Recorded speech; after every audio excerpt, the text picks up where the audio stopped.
नमस्कार दोस्तों, स्वागत है आप सभी का आपके अपने YouTube channel Shyam class study में। आज की इस वीडियो में दिल्ली पुलिस भर्ती परीक्षा 2023 में पूछे जाने वाले जीके जीएस के अति महत्वपूर्ण प्रश्नों का प्रैक्टिस सेट लेकर के आया हूं, जो आने वाले दिल्ली पुलिस भर्ती परीक्षा 2023 के लिए अत्यंत महत्वपूर्ण प्रैक्टिस सेट है।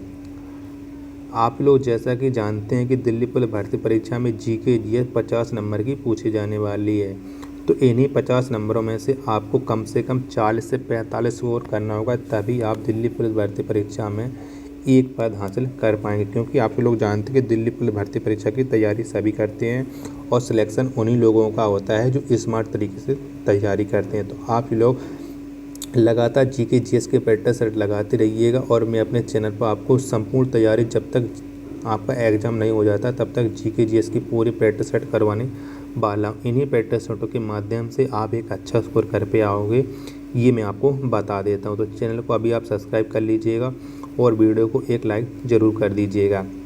और इस प्रैक्टिस सेट को पूरा करने के बाद आपको अपना स्कोर कमेंट बॉक्स में शेयर करना और बताना है कि आपने हमारे इस प्रैक्टिस सेट में कितने प्रश्न सही किए और आपको ये प्रैक्टिस सेट कैसा लगा। प्रैक्टिस सेट को पूरा करने के बाद इसे आप उस सभी अभ्यर्थी तक पहुंचा देना है जो दिल्ली पुलिस भर्ती परीक्षा 2023 की तैयारी कर रहा और टारगेट बना के रखा है 14 नवंबर 2023। तो इन्हीं सब बातों को ध्यान में रखते शुरू करते हैं आज का अपने जीके जीएस के अति महत्वपूर्ण प्रश्नों का प्रैक्टिस सेट नंबर 22। तो पहला प्रश्न है आपकी स्क्रीन पर कि अलेप्पी बंदरगाह भारत के किस राज्य में स्थित है। तो कौन से राज्य में स्थित है अलेप्पी बंदरगाह, ये आपको बताना है। तो ये बंदरगाह है भारत के केरल राज्य में। किस में? केरल राज्य में है अलेप्पी बंदरगाह। तो इसका राइट आंसर हो जाएगा ऑप्शन नंबर ए। नेक्स्ट प्रश्न है आपके सामने कि विश्व का सर्वाधिक विश्वासघाती नदी किस नदी को कहा जाता है। तो कौन सी नदी को कहा जाता है विश्वासघाती नदी? तो ये कहा जाता है ह्वांगो नदी और ये नदी है चीन की। ऑप्शन नंबर सी इसका राइट आंसर हो जाएगा। अगला प्रश्न है आपके सामने कि महात्मा बुद्ध ने किसके शासनकाल में निर्माण प्राप्त किया था। तो किसके शासनकाल में महात्मा बुद्ध ने निर्माण प्राप्त किया था? तो ये प्राप्त किया था अजातशत्रु के शासनकाल में। किसके? अजातशत्रु के शासनकाल में। ऑप्शन नंबर सी इसका राइट आंसर हो जाएगा। अगला प्रश्न है आपके सामने कि पानीपत की तीसरी लड़ाई में मराठाओं का सेनापति कौन था। तो कौन था मराठाओं का सेनापति, ये आपको बताना है। तो इसमें मराठाओं का सेनापति था सदाशिवराव भाऊ। ये मराठाओं की तरफ से सेनापति था। तो इसका राइट आंसर हो जाएगा ऑप्शन नंबर बी। 1 मिली बराबर होता है तो कितना होता है? पास्कल होता है 1 मिली के बराबर। तो ये होता है 10 की पावर 2 पास्कल 1 मिली के बराबर होता है। तो ऑप्शन नंबर ए इसका राइट आंसर हो जाएगा। अगला प्रश्न है आपके सामने काला शीशा किसे कहा जाता है। तो किसको कहा जाता है काला शीशा? तो काला शीशा कहा जाता है ग्रेफाइट को। किसे? ग्रेफाइट को काला शीशा कहा जाता है। तो ऑप्शन नंबर ए इसका राइट आंसर हो जाएगा। अगला प्रश्न है आपके सामने कि चौरी चौरा कांड किस वायसराय के कार्यकाल की घटना है। तो कौन से वायसराय के कार्यकाल की यह घटना है चौरी चौरा? तो ये है लॉर्ड रीडिंग के कार्यकाल की घटना Chauri Chaura. Option number C इसका राइट आंसर हो जाएगा। दिल्ली सल्तनत की आधिकारिक भाषा थी। तो कौन सी थी दिल्ली सल्तनत की आधिकारिक भाषा, ये आपको बताना है। तो ये थी फारसी। कौन सी? फारसी थी दिल्ली सल्तनत की आधिकारिक भाषा। ऑप्शन नंबर बी इसका राइट आंसर हो जाएगा। टिटनेस को अन्य किस नाम से जाना जाता है। तो कौन से अन्य नाम से जाना जाता है टिटनेस को, ये आपको बताना है। तो इसके दूसरा नाम है धनुष टंकार। कौन सा? धनुष टंकार, ये टिटनेस का दूसरा नाम है। तो ऑप्शन नंबर ए इसका राइट आंसर हो जाएगा। अगला प्रश्न है आपके सामने कि शिवाजी के शासनकाल में नियमित सेना को क्या कहा जाता था। तो क्या कहा जाता था शिवाजी के शासनकाल में नियमित सेना को? तो इसे कहा जाता था पागा। क्या पागा कहा जाता था? ऑप्शन नंबर डी इसका राइट आंसर हो जाएगा। नेक्स्ट प्रश्न है आपके सामने कि इस्लामी आचार विचार के कानून को क्या कहा जाता है। तो क्या कहा जाता है इस्लामी आचार विचार के कानून को? तो इसे कहा जाता है शरीयत। ऑप्शन नंबर बी इसका राइट आंसर हो जाएगा। खंगचेंदजोंगा राष्ट्रीय उद्यान किस राज्य में स्थित है? तो कौन से राज्य में है खंगचेंदजोंगा राष्ट्रीय उद्यान? तो ये है सिक्किम राज्य में। ऑप्शन नंबर ए इसका राइट आंसर हो जाएगा। अगला प्रश्न है आपके सामने कि श्रवणबेलगोला में गोमतेश्वर की ऊंची विशाल प्रतिमा का निर्माण किसने करवाया था? तो किसने करवाया था ये निर्माण, ये आपको बताना है। तो श्रवणबेलगोला में गोमतेश्वर की मूर्ति का निर्माण करवाया था चामुंड राय ने। किसने? चामुंड राय ने। ऑप्शन नंबर डी इसका राइट आंसर हो जाएगा। वीडियो पसंद आ रही हो तो वीडियो को आप लाइक ज़रूर कर देना। चैनल को अभी तक सब्सक्राइब नहीं किया हो तो चैनल को आप ज़रूर सब्सक्राइब कर लीजिएगा। अगला प्रश्न है आपके सामने, मराठा राज का द्वितीय संस्थापक किसे माना जाता है? तो किसको माना जाता है मराठा राज का द्वितीय संस्थापक? तो ये माना जाता है बालाजी विश्वनाथ को मराठा राज का द्वितीय संस्थापक। ऑप्शन नंबर डी इसका राइट आंसर हो जाएगा। नेक्स्ट पवन है आपके सामने कि स्थानीय पवन सिरक्को किस देश में बहती है? तो कौन से देश में बहती है सिरक्को पवन? तो ये बहती है इटली में। कहाँ पर? इटली में। ऑप्शन नंबर सी इसका राइट आंसर हो जाएगा। जयदेव किसके दरबारी थे? तो किसके दरबारी थे जयदेव, ये आपको बताना है। तो जयदेव थे लक्ष्मण सेन के दरबारी। किसके? लक्ष्मण सेन के ये दरबारी थे जयदेव। तो इसका राइट आंसर हो जाएगा ऑप्शन नंबर बी। अगला प्रश्न है आपके सामने कि भारत की यात्रा पर आने वाले प्रथम ब्रिटिश सम्राट कौन थे? तो कौन थे भारत की यात्रा पर आने वाले प्रथम ब्रिटिश सम्राट? तो ये थे जॉर्ज पंचम। ऑप्शन नंबर सी इसका राइट आंसर हो जाएगा।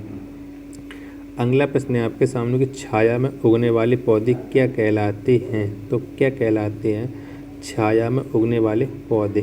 तो ये कहलाते हैं सियोफाइटस। क्या? सियोफाइटस कहलाते हैं। ऑप्शन नंबर डी इसका राइट आंसर हो जाएगा।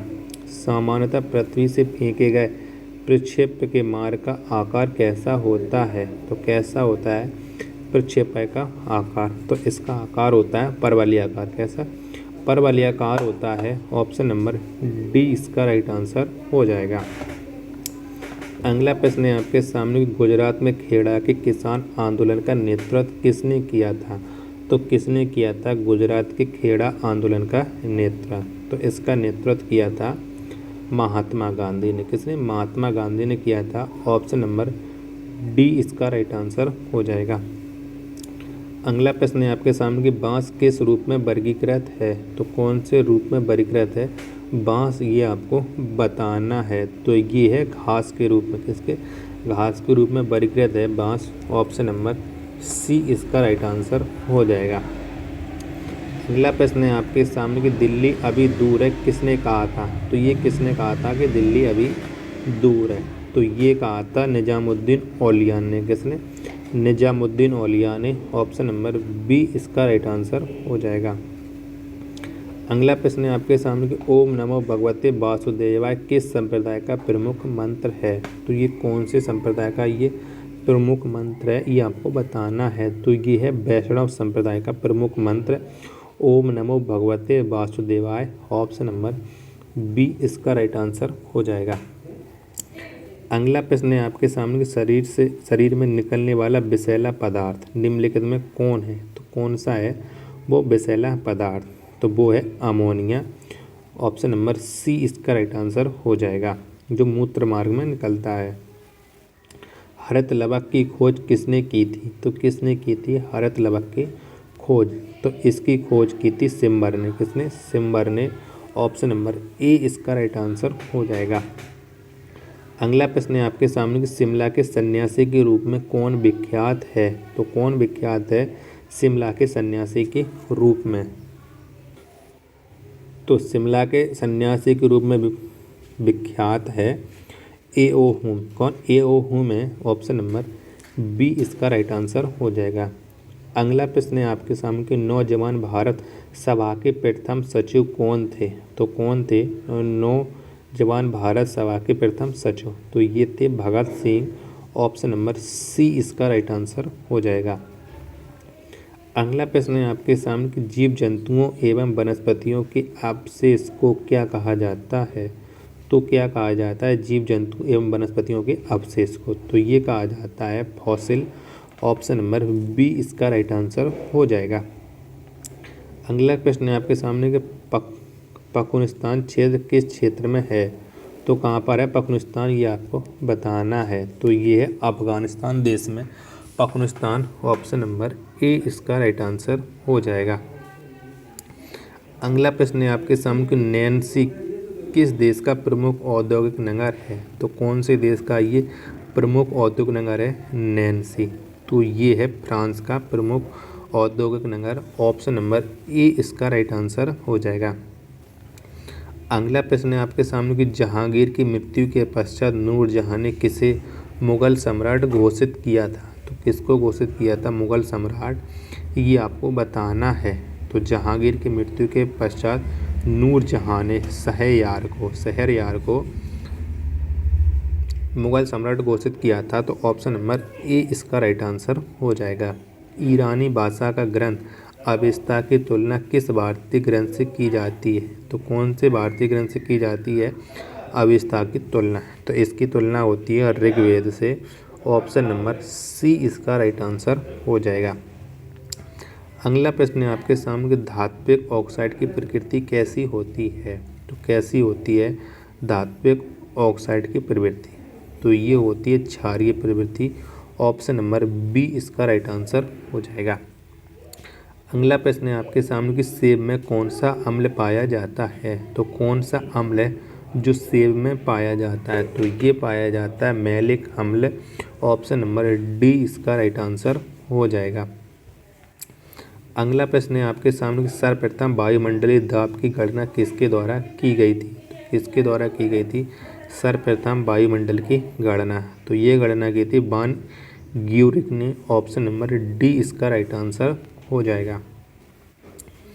अगला प्रश्न है आपके सामने कि बर्फ पर पाए जाने वाले शैवाल क्या कहलाते हैं? तो क्या कहलाते हैं बर्फ पर पाए जाने वाले शैवाल? तो ये कहलाते हैं क्रिस्टोफाइट्स। क्या क्रिस्टोफाइट्स कहलाते हैं? ऑप्शन नंबर बी इसका राइट आंसर हो जाएगा।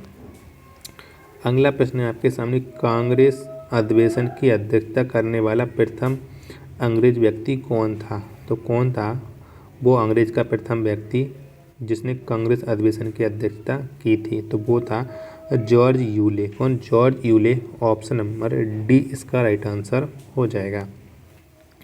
अगला प्रश्न है आपके सामने कि असहयोग आंदोलन के कार्यक्रम का अनुमोदन कांग्रेस के किस अधिवेशन में किया गया था? तो कौन से अधिवेशन में किया गया था ये आपको बताना है। तो ये किया गया था नागपुर अधिवेशन में। ऑप्शन नंबर सी इसका राइट आंसर हो जाएगा। और लास्ट प्रश्न है आज के इस टेस्ट सेट का कि all India trade union Congress की स्थापना किस वर्ष हुई थी? तो कब हुई थी all India trade union Congress की स्थापना, ये आपको बताना। तो ये स्थापना हुई थी 1920 में। ऑप्शन नंबर बी इसका राइट आंसर हो जाएगा। तो अब आप बताइए आपको ये प्रैक्टिस सेट कैसे लगा?